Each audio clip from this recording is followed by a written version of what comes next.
अंधेरीचा Donald duck असं आम्ही त्याला काही दिवस समजत होतो, परंतु कालच लक्षात आलेलं आहे की तो पाकिस्तानचा एक डोनाल्ड डक इथे आलेला आहे. ज्या प्रकारे कुरळकर इकडे होते ना स्पाय, तशाच प्रकारे त्या धर्तीवर मला असं वाटतं की हे पाकड्या जनता पक्षाचा एक डोनाल्ड डक हा इकडे आहे. कारण आपण काल त्यांची पत्रकार परिषद पाहिली. होय, बरोबर, अमित साटम बद्दलच बोलतोय. ह्यानी एक गोष्ट सिद्ध झाली की अमित साटमचा डीएनए ना हा पाकड्यांचा आहे.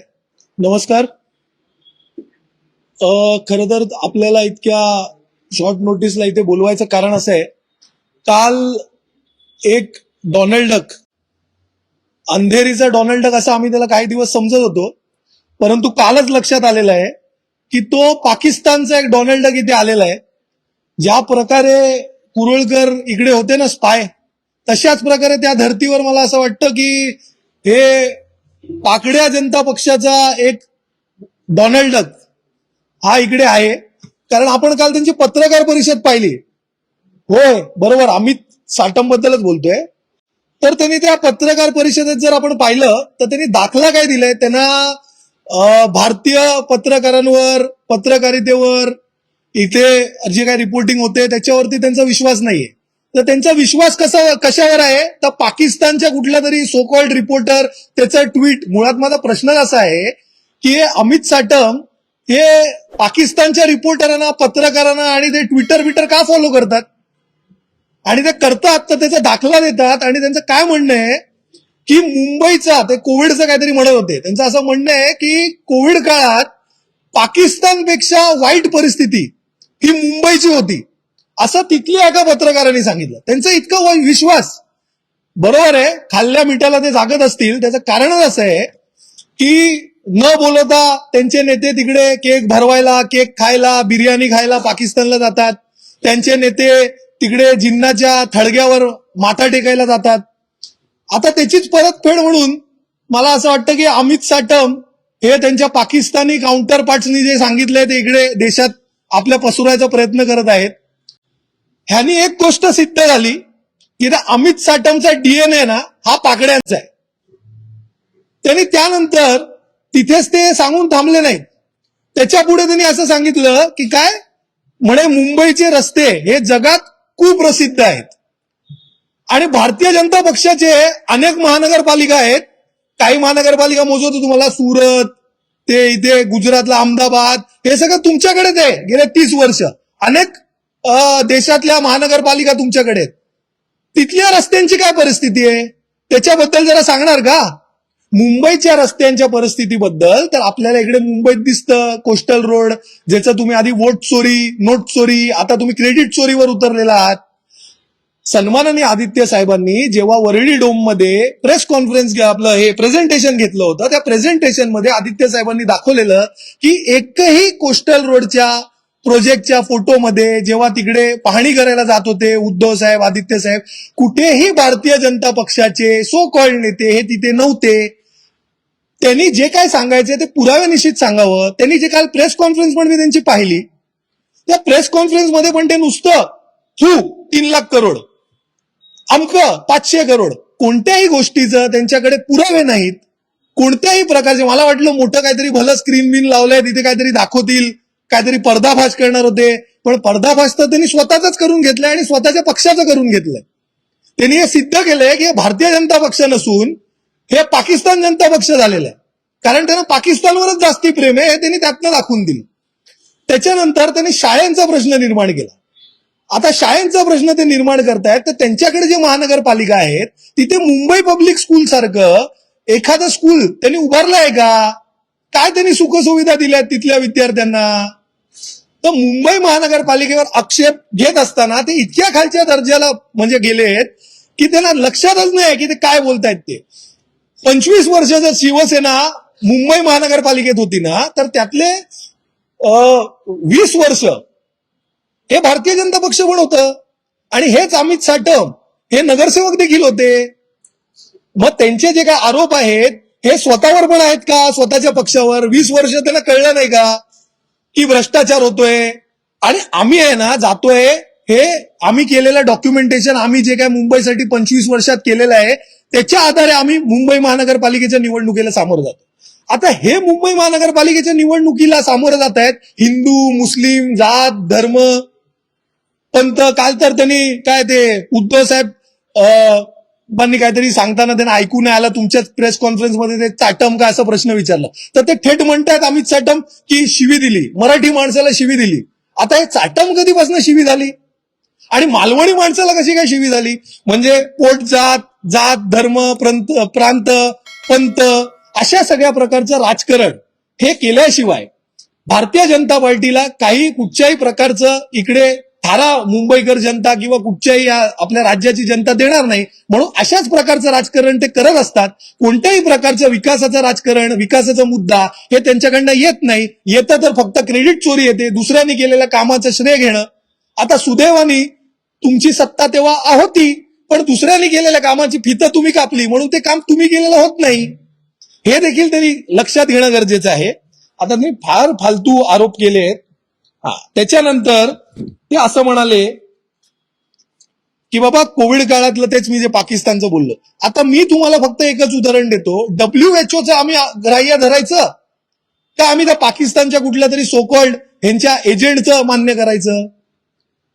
WHO हे सांगितलं की मुंबई महानगरपालिकेचं काम अति उत्तम सुरू आहे आणि मुंबई मॉडेलचं जगभरात कौतुक झालं, धारावी मॉडेलचं जगभरात कौतुक झालं.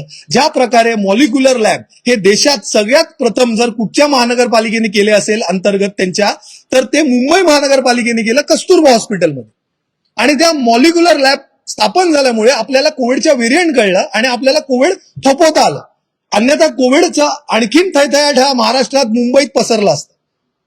परंतु त्यांना हे सगळं ऐकायचंच नाहीये. त्यांना फक्त एक फेक नरेटिव्ह सेट करायचंय. त्यांचे नेते म्हणतात की काय 2 अबोध बालक फिरत आहेत. अरे माझं तर त्यांच्या नेत्यांना म्हणणं आहे की 2 विकृत बालक हे फिरत आहेत मुंबईत आणि वारंवार फेक नरेटिव्ह पसरवत फिरत आहेत. एक बांद्राचे कुरेशी आणि दुसरे आता हे अमीन साटम. आता हे अमीन साटम त्यांना इतकंच द्वेष आहे आणि त्या आशिष कुरेशीना इतकंच द्वेष आहे मुसलमानांचा, तर त्यांनी स्पष्टपणे सांगून टाकावं ना की त्यांना मुसलमानांची मतं नको आहेत म्हणून. त्यांनी स्पष्ट हे अधोरेखित करून टाकावं.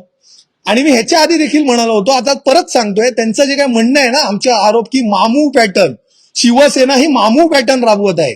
तर त्यांच्या मते मामू पॅटर्न काय आहे ते मला माहित नाही, पण आमच्या मते मामू पॅटर्न म्हणजे माझी मुंबई पॅटर्न. आणि माझ्या मुंबईसाठी हे प्रत्येक शिवसैनिक, महाराष्ट्र सैनिक मुंबईवर प्रेम करणारा, हे मुंबईला वाचवण्यासाठी लढणार. त्याचं कारण असं आहे की हे जे कोण गुजराती व्यापारी आहेत ना भारतीय जनता पक्षाचे, त्यांना मुंबई काबीज करायची आहे. होय, काबीज करायची आहे. त्याचं कारण असं आहे, तुम्ही कितीही नाकारलं तरी तुमचे मनसुबे लपून राहत नाही. बुलेट ट्रेन जे तुम्ही केलेलं आहे ते वाढवण बंदरला तुम्ही जे काय त्याचं हे केलेलं ना स्टेशन थांबा, हे का केलं? तुमचे मनसुबे. आणि ज्या नेत्यांच्या मनात वेगळ्या विदर्भची संकल्पना असेल त्यांच्या मनात वेगळ्या मुंबईची संकल्पना का येणार नाही? ह्याचं पण उत्तर त्यांनी देणं गरजेचं आहे. ज्याचं उत्तर ते देणार नाही ते तुमच्या कॅमेरासमोर जेव्हा येतात किंवा भाषणाला उभे राहतात फेक नरेटिव्ह सेट करण्याशिवाय, हिंदू, मुस्लिम, जात, धर्म, आता तर पाकड्यांबद्दल बोलण्याशिवाय दुसरं काहीच बोलत नाही. ते हे का बोलत नाही की मुंबई महानगरपालिकेने जे काही बेस्ट सुविधा उपलब्ध केलेली आहे बीएसटीची, ती जगात सगळ्यात स्वस्त ट्रान्सपोर्टेशन आहे. 5 रुपयाला 5 किलोमीटर, 10 रुपयाला 10 किलोमीटर, 15 रुपयाला 15 किलोमीटर आणि 20 रुपयाला मुंबईभर तुम्ही कुठेही ट्रान्सपोर्टेशन घेऊ शकता. हे काय हे सांगत नाही की मुंबईमध्ये जे पाणी आपल्याला पाईपलाईनने आपल्याला सगळ्यांना पुरवलं जातं, ते पाणी हे सगळ्यात स्वस्त आणि मस्त आहे. ऍट सोर्स ते बिस्लरीपेक्षा स्वच्छ आहे. आणि मुंबईची जे पाईपलाईन आहे ते, आणि हे नगरसेवक होते, यांना माहिती असलं पाहिजे, मुंबईचे जे पाईपलाईन आहे त्याचं किलोमीटरमध्ये जर आपण मोजमाप केलं तर ते मुंबईपासून लंडन इथपर्यंत आहे. आपल्याकडे स्काडा टेक्नॉलॉजी आहे. त्या स्काडा टेक्नॉलॉजीच्या आधारे आज आपल्याला कळतं की कुठेही पाण्याचं दाब कमी असलं, कुठेही लिकेज होत असेल तर ते लगेच ते त्वरित ठीक करता येतं. हे सगळी गोष्ट ते का सांगत नाही? ह्याच्यावरती मुंबई पब्लिक स्कूल हे इतकं मोठं प्रोजेक्ट आदित्य ठाकरे साहेबांनी हे इथे राबवलं, त्याच्याबद्दल ते काय बोलत नाही? आमची तर अपेक्षा आहे ना, त्यांनी त्याच्यात जर काही चूक झाला असेल तर त्याच्याबद्दल बोलावं ना. मुंबई पब्लिक स्कूलमध्ये वेगवेगळ्या भाषेमध्ये शिकवलं जातं, वेगवेगळ्या कोर्सेस इकडे आहेत, सीबीएसई, आयसीएसई, आयजीसीएसई, वेगवेगळ्या कोर्सेस, आंतरराष्ट्रीय दर्जाच्या कोर्सेस इथे आहेत. तुमच्या कोणत्या महानगरपालिकेमध्ये हे राबवलं जातं? जे टॅब्स दिले जात होते, ज्या प्रकारचे व्हर्च्युअल क्लासेस हे राबवलं जात होतं शिवसेनेकडनं, तशा प्रकारचं कुठच्या तुमच्या महानगरपालिकेमध्ये हे राबवलं जातं? ह्याच्याबद्दल बोला ना. कांदळवन वाचवण्याचं इन्व्हायरमेंट फ्रेंडली प्रोजेक्ट हे देशात सगळ्यात पहिलं 11.8 हेक्टर हे कांदळवन वाचवण्याचं काम आदित्य ठाकरे साहेबांच्या आणि शिवसेनेच्या संकल्पनेत झालं गोराईला. त्याचं उद्घाटन करायला तुम्हाला वेळ मिळत नाही, त्याच्याबद्दल तुम्ही का बोलत नाही? इकडे Malabar hill tree top walkway बनवलेला आहे, एलिव्हेटेड वॉकवे. तो एलिव्हेटेड वॉकवे आदित्य ठाकरे साहेबांच्या संकल्पनेत बनवलं, त्याच्याबद्दल तुम्ही का बोलत नाही? त्याच्यात काय झालं त्याच्याबद्दल बोला ना. आणि 3 लाख करोडचं त्यांनी आणखीन एक काहीतरी आरोप केलं. इतकं मूर्खपणाचा तो आरोप आहे की म्हणे स्थायी समितीची बैठक दर आठवड्याला होते. आता ते मी तुमच्यावर सोडतो, ते जरा डिवाइड करून पहा. 3 लाख करोड इंटू आठवडा म्हणजे प्रत्येक आठवड्याचा ते इथपर्यंत मोजतायत. आता ते विसरले सोयीस्करपणे की त्या स्थायी समितीच्या बैठकीत ते पण असायचे, अमित साटम, त्यांचे आशिष कुरेशीचं पण असायचे. ते आमदार नंतर झाले हो, त्याच्या आधी ते नगरसेवक होते. मग त्या स्थायी समितीत मुख गिळून गप्प बसलेले का? आणि अमित साटमचा पूर्व इतिहास असा आहे की ते गोपीनाथ मुंडेजींचे पीए होते. तर ते पीए म्हणून ते काही टक्केवारी घेत असतील आठवड्याचे, म्हणून त्यांना जर असं वाटत असेल ना की जर कावीळ झालेला पूर्ण जग पिवळं दिसतं म्हणून त्यांना असं वाटत असेल ते आठवड्याभर ते काय घेत फिरायचे कमिशन, तशा प्रकारे सगळेच घेतात. तर हे फार केविळवाणी आणि हास्यास्पद आहे. अमित साटमना आज आपल्या माध्यमांना इतकंच सांगतोय, तुमच्यामध्ये जर हिंमत असेल तर हे आम्ही डॉक्युमेंटेशन केलेलं आहे. आम्ही जे केलेले कामांचं ह्याच्यात सगळा लेखाजोखा आहे. तुम्हाला जर वाटतं ना की आम्ही सांगितलेलं हे चूक आहे, हे खोटं आहे, तर प्रेझेंटेशन घेऊन तुमच्यात हिंमत असेल ना तर आकडे सहित हे खोटं आहे सिद्ध करून दाखवावं. अन्यथा फालतू डोनाल्ड डक सारखी बकबक करू नये, पकपक करू नये. Mumbai is not a family business, तर तसंच Mumbai is also not a cartoon network channel, हे पण त्यांनी लक्षात घ्यावं. आणि फॅमिली बिझनेस काय असतं ना, त्यांचा कोणतो राठोड नावाचा तो कोण आहे ना नातेवाईक, ज्याचा फॉर्म भरायला ते, त्यांची बायको, त्यांची मुलं सगळे गेले ना, त्याला फॅमिली बिझनेस म्हणतात अमित साटमजी, एवढं लक्षात घ्या.